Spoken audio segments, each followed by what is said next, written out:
क्योंकि ये कोई वो नहीं है कि भाई ठीक है दे जाओ, यहां भी बोलो वहां भी बोलो, कुछ भी बोलो, बातें बोलते चल जाओ, उसका कोई अर्थ नहीं है। अगर संचार क्रांति के इस दौर में भी सनातनी हिंदू सही बात को सही नहीं कह पा रहा है, तो फिर कोई मौका नहीं मिलेगा। जब दुनिया कहती थी कि भारत की 21वीं सदी होगी, तो बहुत लोग ये समझते थे कि कोई पॉलिसी है आने वाली है, और जब होगी, जब दुनिया कह रही है, वेस्ट कह रहा है, तब तो होगी। चद्दर ओढ़ के सो जाओ, हमें क्या, आ जाएगी। मैं आज भी मानता हूं, मेरा अपना कन्विक्शन है, यह हो सकता है आपको डिफर हो, कि ये जो संचार क्रांति आई है, जो आज आपके हाथ में है, एक रिक्शे वाले के हाथ में है, एक स्वीपर के हाथ में है, एक राजा के हाथ में है, प्रधानमंत्री, इस संचार क्रांति ने आपको सच सुनने और सच बोलने की ताकत दी है। और पहली बार सनातनी 700 साल के बाद अपने मन की बात कह पा रहा है। नहीं, आप नहीं कहते थे, आप सोचते थे इरफान भाई नाराज हो जाएंगे, क्यों करना, क्यों भाई, क्यों किसी को नाराज करना। इस बीमारी से कि हम, वैसे हम सच का बड़ा प्रचार करते हैं, बच्चों से कि सच बोलो सच बोलो, वो सच बोल के आ जाता है तो कहते हैं तुम वहां क्यों गए थे।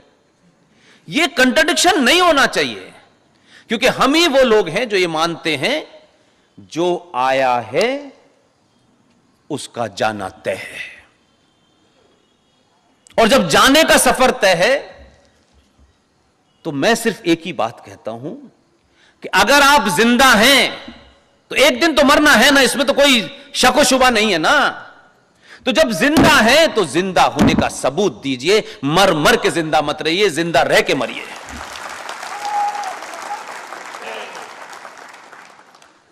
हम जिंदा हैं, एक लाश की तरह घूम रहे हैं। कश्मीर से मारा तो बंगाल पहुंच गए, बंगाल से भगाया तो दिल्ली आ गए, दिल्ली से पहुंचा तो हम पूरे दुनिया भर की परिक्रमा कर रहे हैं, लेकिन अपनी जमीन पे खड़े होकर के लड़ने की शक्ति नहीं है, क्योंकि हम उन लोगों में से हैं कि हमको हजारों साल पुरानी कहानियां तो पता है। फ्रांस में कौन सा लेटेस्ट पजामा आया, कौन सा कुर्ता आया, क्या लेटेस्ट फैशन है, यह हमको पता है। लेकिन सनातनी हिंदुओं को, उनके भाई को, बहन को, बेटी को, बाप को, मां को किस तरीके से बुचड़ तरीके से कश्यप ऋषि की धरती पे उसके वंशजों को इस्लामिक जिहादियों ने उनकी पूजा पद्धति के 5 लाख लोगों को भागने पे मजबूर कर दिया और 2500 बेटियों के साथ रेप और मर्डर किया। यह घटना 1990 से पूना तक नहीं पहुंची, और इसके लिए एक आदमी को फिल्म बनानी पड़ी, और फिल्म देख करके अब लगता है कि बराबर में एहसान भाई रहते हैं, इसकी तारीफ करेंगे तो वो नाराज हो जाएंगे, तो तारीफ ही नहीं कर रहे हैं। हम कहां हैं? हम दुनिया की बातें कर रहे हैं। हमारे गीता में ये लिखा है, रामायण में ये लिखा है, वेदों में ये लिखा है, हम सब बात कर रहे हैं। कभी कभी लगता है कि हम रियल इशू को कन्फ्रंट नहीं करना चाहते हैं। ये वैसे ही है कि अगर आपको या मुझे किसी को कैंसर हो गया है तो डॉक्टर को कैंसर का इलाज करना ही पड़ेगा।